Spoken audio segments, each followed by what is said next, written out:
It's 105 degrees outside. So scorching hot, entering your car feels like a furnace. To distract ourselves, Mom and I decided to do a little antiquing at our favorite local spot, Antiques and Vintage in Forney, Texas. We weren't sure what we were going to find, but they have AC and a ton of fun finds, so we knew we'd enjoy ourselves. It only took one lap around the store for Mom to find her dream piece of Christmas decor in July. She's been hunting for a large sleigh for years, and here it was calling her name. Naturally, we had it loaded in the car and decided to take it on a test drive and decorate the entire dining room for Christmas. It's Christmas in July, friends!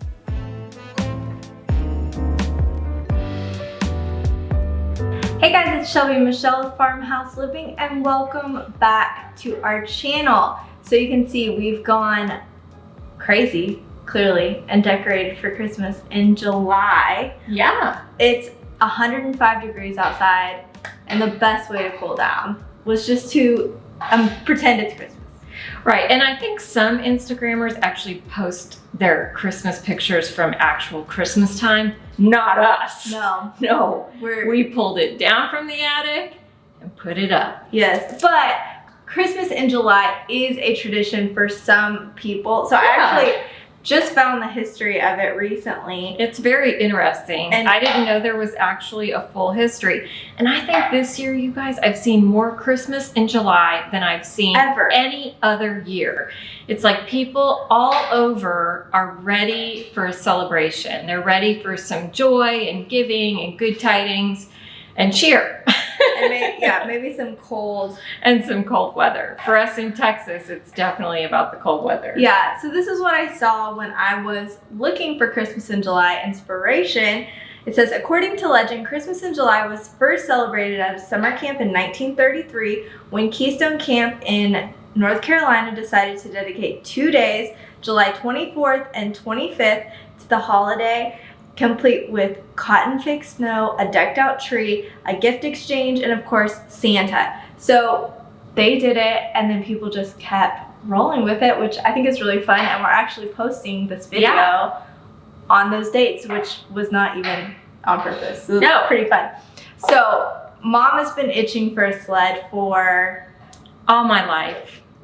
But honestly, all my adult life. Let's just say that. For years. So we found one actually this month. So it just we were like, let's do Christmas in July. Let's talk about it. So what we're going to do today is talk about kind of how we're planning. Because in previous years, Christmas has come, so, the years go faster and faster and faster. And we never feel like we're prepared enough. Like we're scrambling, everything's sold out and everything's, we didn't think about different things. So we're gonna talk about kind of our plans and our inspiration. We do Christmas home tours every year. Last year we did 5 of our friends, actually it's 8 total, and then both of our houses. So tons of Christmas last year, and then we've done them the years before. So we're gonna pull from some of those inspirations and talk about that. What is your, what are you prepping for this year? Well, I mean, we learned in years past that the really cool garlands, the ones that are very realistic, they go fast. I'm talking September. If you're not in the game, they're gone. So one home tour that we did was Jessica of the Old Barn, and she had this amazing garland on her mantle, and she says it's from A Floral. I will link it, but I would just check out that website, kind of make a plan. Even if you're not buying it right now, just keep your eye out for the good garlands, the good stems, because they just sell out, and that you only have the really fake, crummy looking ones. After that, we make ours most of the time. Yes. But not everywhere, because they do shed, so it is messy. So we make the main one, and then the others, we like to have really good looking faux.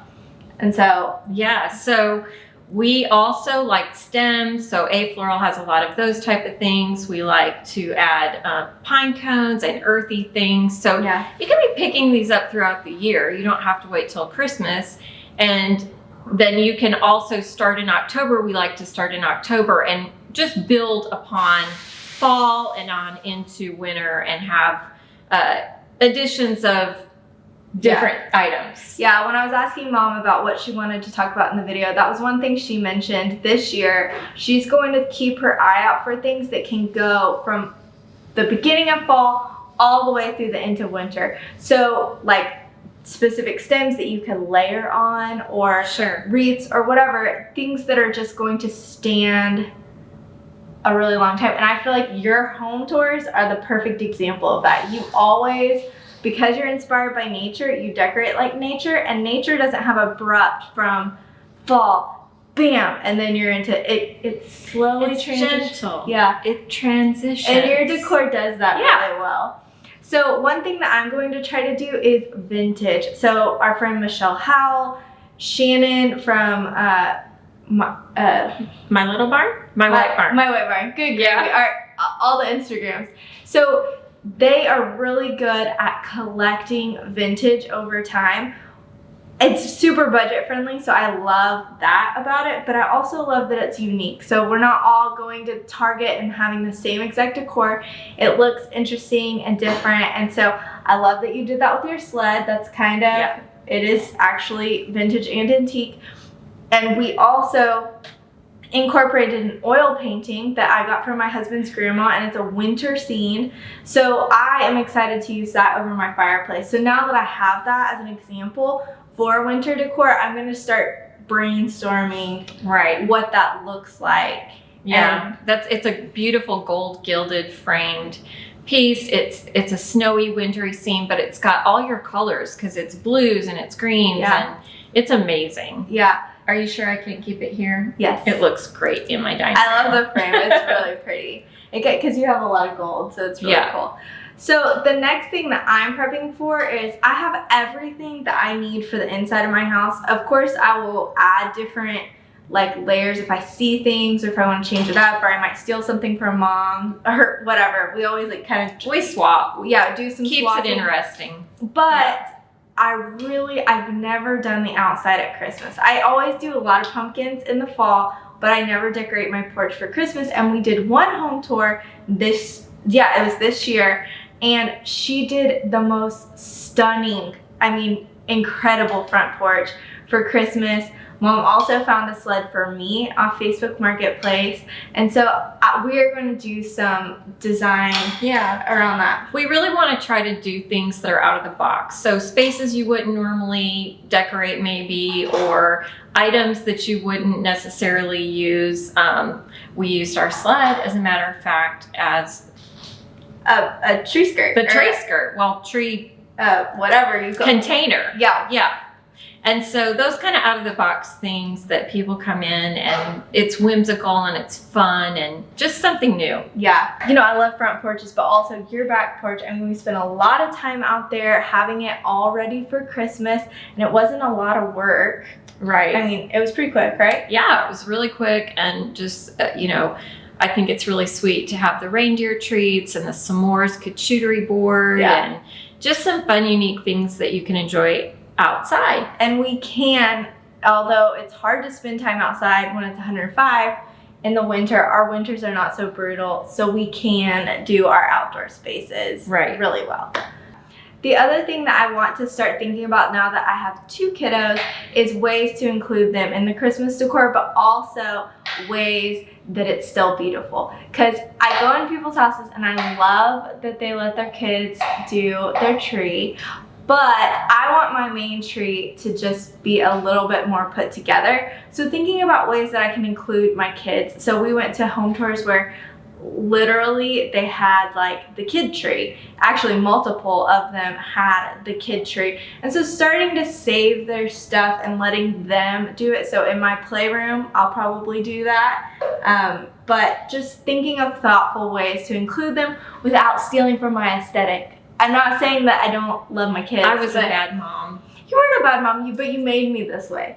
Because you did this, because you made Christmas so beautiful. Now I can't let the cut out. I did let y'all have a tree in your room. Yeah. Each child had a tree in their room that they could decorate however they liked. But the main tree, we had a smaller home, so the main tree was perfectly put together. Yeah, so I don't have an exact plan. We saw one house where they decorated the entire tree with vintage toys. And I thought that was so cool. Neat. And so I'm just starting to brainstorm that. You know, it's July, but it'll be here before we know it. So having a plan, and especially if I did something like that vintage, that I would need to start treasure hunting a little bit for that. Yeah. So the final thing that I am preparing for is guest activities, things that I want to do. Like I would love, you know, like back in the day, I don't know if, I'm sure people do it, like you always had your friends over, like swapping ornaments. Yeah, ornament exchanges and gingerbread competitions. Yeah, every year our family has a gingerbread competition, and literally I'm always like, why didn't I practice my icing skills? I want to just completely annihilate my family in this competition. Yeah. So it's not just about spending a fortune, it's also about coming together and figuring out ways to really enjoy each other's company. And that's something I think you can always plan ahead for. Yeah. So if it's a game, if it's an activity, if it's, I mean, friends, family, whatever. Guest room spaces. I mean, mom's guest room is like Christmas Palooza. I mean, not even, it's just because it's green, it's really just happened so organically. So yeah, the guest spaces are great to do because that's always fun to make your guests feel really at home, really welcome. And there's so many things you can do in a guest space. Like I love to leave out treats for everyone and just little small gifts and something that they can take home with them and they can remember that they stayed at our house. Yeah. You know, candies on the pillow, a lump of coal, something funny. Yeah. So you do a really good job doing that. Thank you. So yes, I would love to know if you do Christmas in July. When do you start planning for Christmas? Is it absurd to even talk about Christmas right now? Should we just, like, are you unsubscribing? Yeah. Or are you a crazy Christmas person and you're turning on your notification bell? Which one are you? Yeah, so like and subscribe, share this with your friends. I think it's a great time to just kind of rest and relax and enjoy the upcoming seasons and maybe just start to begin to at least think about them. Yeah. You know? Yeah. So I'm going to round up some of the things that we are going to buy early. So like garland stems, all of those things. I will also link all of the Christmas tours and some photos on the blog if you're looking to start getting inspired. And yeah, close us out, Mom. So like, subscribe, share with your crazy Christmas friends, and we'll see y'all later. Bye, guys. Bye.